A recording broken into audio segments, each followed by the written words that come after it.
एक देश एक चुनाव, एक भारतीय जनता पार्टी की जुगाड़ है चुनाव जीतने की। One nation one election, one nation one election, one nation one election ये चलने वाला नहीं है। एक देश एक चुनाव होना चाहिए। One nation one election, one nation.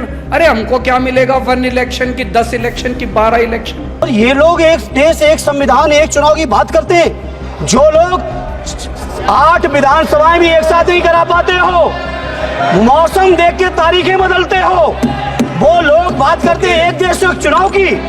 इसलिए अध्यक्ष जी, मैं अपनी पार्टी की ओर से, अपने नेता आदरणीय अखिलेश यादव जी की ओर से इस बिल का पुरजोर विरोध करता हूं। वन नेशन वन एजुकेशन होना चाहिए, नहीं चाहिए हम लोगों को one nation one election. One election तुम रखो, हमारी बला से 1000 इलेक्शन करा लो, 2000 इलेक्शन करा लो, हमको क्या फर्क पड़ता है।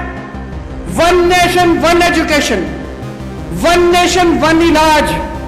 और आपके माध्यम से देश के जनमानस से कहना चाहता हूं, ये भारतीय जनता पार्टी के लोग तानाशाही लाने के नित नए रास्ते लाते हैं। जो 8 विधानसभाओं का चुनाव एक साथ नहीं करा पाए, 4 राज्यों के चुनाव एक साथ नहीं करा पाए, वो पूरे देश की लोकसभा और सारे प्रांतों की विधानसभाएं एक साथ कराने की बात करते हैं।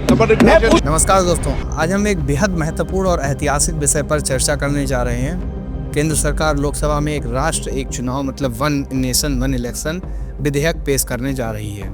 यह कदम भारतीय लोकतंत्र में एक बड़ा बदलाव ला सकता है, लेकिन इस विधेयक से जुड़े पक्ष विपक्ष संभावनाएं और चुनौतियां क्या हैं, आइए इसे विस्तार से समझते हैं। वन नेशन वन इलेक्शन की अवधारणा जो है वो नई है। भारत के पहले 4 चुनाव 1952, 1957, 1962 और 1967 लोकसभा और राज्यसभा विधानसभाओं के लिए एक साथ कराए गए थे। हालांकि 1968 और 1969 में कुछ विधानसभाओं के समय से पहले ही भंग होने के कारण यह सिलसिला टूट गया। इससे बाद हर साल भारत में किसी न किसी हिस्से में चुनाव होते हैं। इससे न केवल प्रशासनिक और न आर्थिक बोझ बढ़ता है, बल्कि विकास कार्य भी प्रभावित होता है। अब मोदी सरकार ने इसे फिर से लागू करने के लिए एक ठोस कदम उठाया है। केंद्रीय मंत्रिमंडल पहले से ही इस विधेयक को स्वीकृति दे चुका है। अब इसे संसद में पेश किया गया है। इस विधेयक का मुख्य उद्देश्य लोकसभा और राज्यसभा विधानसभाओं के चुनाव एक साथ कराना है। इसके जरिए समय और धन की बचत होगी। चुनाव आचार संहिता बार लागू होने से बचा जा सकेगा। विकास कार्यों में तेजी आएगी। साथ ही मतदाताओं को बार चुनाव में भाग लेने से जरूरत नहीं होगी। इस विधेयक को लागू करने के लिए संविधान में कई संशोधन जरूरी हैं। इनमें प्रमुख है अनुच्छेद 83 और 172 का संशोधन, जिससे लोकसभा और विधानसभाओं का कार्यकाल उनकी पहली बैठक से 5 वर्षों तक होगा। अनुच्छेद 82A के समावेश किया जाएगा, जिसमें राष्ट्रपति लोकसभा के पहले चुनाव की तारीख तय करेंगे।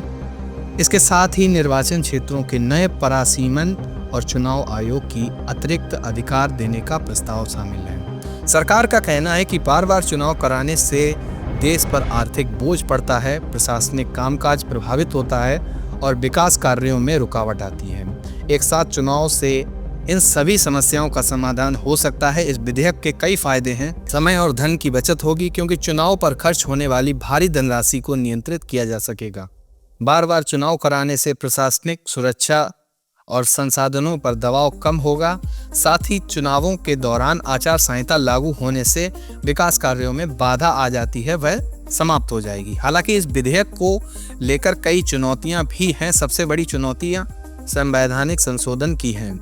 इस विधेयक को लागू करने के लिए संसद के दोनों सदनों में 2/3 बहुमत की आवश्यकता होगी। कई विपक्षी दलों जैसे कांग्रेस, तृणमूल कांग्रेस और DMK ने इस विधेयक का विरोध किया है। साथ ही साथ समाजवादी पार्टी, आम आदमी पार्टी का भी कहना है कि यह भारतीय लोकतंत्र की विविधता के खिलाफ है और संघीय ढांचे को कमजोर कर सकता है।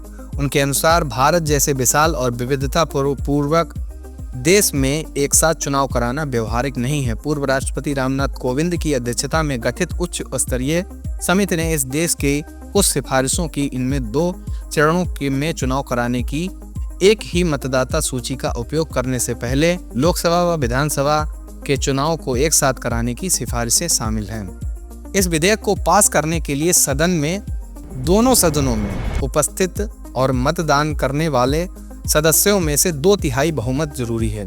हालांकि इसे 50% राज्यों विधानसभा की मंजूरी आवश्यक नहीं है। यदि यह विधेयक पास हो जाता है तो इसे लागू करने में कई साल लग सकते हैं। लोकसभा और विधानसभा चुनावों को संरेखित करने के लिए 2034 तक का समय लग सकता है। अब तक पंचायत और स्थानीय निकाय चुनाव अलग अलग ही होंगे। यदि लोकसभा या विधानसभा कार्यकाल पूरा होने से पहले ही भंग हो जाता है तो यह मध्यावधि चुनाव कराए जाएंगे। हालांकि नई लोकसभा या विधानसभा का कार्यकाल केवल बची हुई अवधि तक होगा। 1952 और 1967 तक भारत में लोकसभा और विधानसभा चुनाव एक साथ हुए थे, लेकिन 1968 और 1969 में राजनीतिक अस्थिरता के कारण यह सिलसिला टूट गया।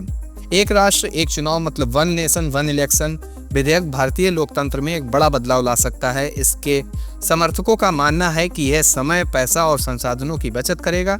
वहीं जो इसके विपक्ष में है, जैसे कि आम आदमी पार्टी, समाजवादी पार्टी और कांग्रेस, इन सभी विरोधी पार्टियों का कहना है कि इसे संघीय ढांचे के लिए खतरा बन सकता है। अब देखना यह दिलचस्प होगा कि संसद में इस पर क्या निर्णय लिया जाता है। अगर आपको यह जानकारी उपयोगी लगी हो तो इसमें से कुछ आपको अगर गड़बड़ भी लग रहा हो तो नीचे कमेंट में अपनी राय जरूर दीजिए।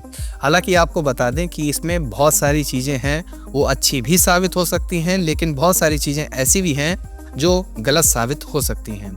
लेकिन अभी कांग्रेस पार्टी, आम आदमी पार्टी और साथ ही साथ जो समाजवादी पार्टी है वह इस बिल के बिल्कुल विरोध में है। इस पर सदन में कई बार जो चर्चा है वो लगातार चल रही है और चर्चा के दौरान जो विपक्षी नेता हैं वो लगातार इस पर सवाल उठा रहे हैं। उसमें से कुछ नेताओं का तो यह भी कहना है कि समाजवादी पार्टी के जो सांसद हैं उनका कहना है कि इस जो बिल है, इस बिल को अगर पास करा दिया जाए, जो भारतीय जनता पार्टी है वह इसे तानाशाही मतलब अपनी लाना चाह रही है, इस वजह से इस बिल को लाया गया है। तो तमाम तरह की जो बातें हैं वो लगातार हुई हैं सदन में। अब आपको क्या लग रहा है इस पूरे बिल को लेकर? क्या वन नेशन वन इलेक्शन का जो ये कानून है ये बनना चाहिए या नहीं बनना चाहिए? आपके हिसाब से क्या लग रहा है? नीचे कमेंट में अपनी राय जरूर दें। बहुत बहुत धन्यवाद। बने रहिए INDC नेटवर्क के साथ। मिलते हैं नई खबर के साथ। INDC नेटवर्क, बदलते भारत के साथ।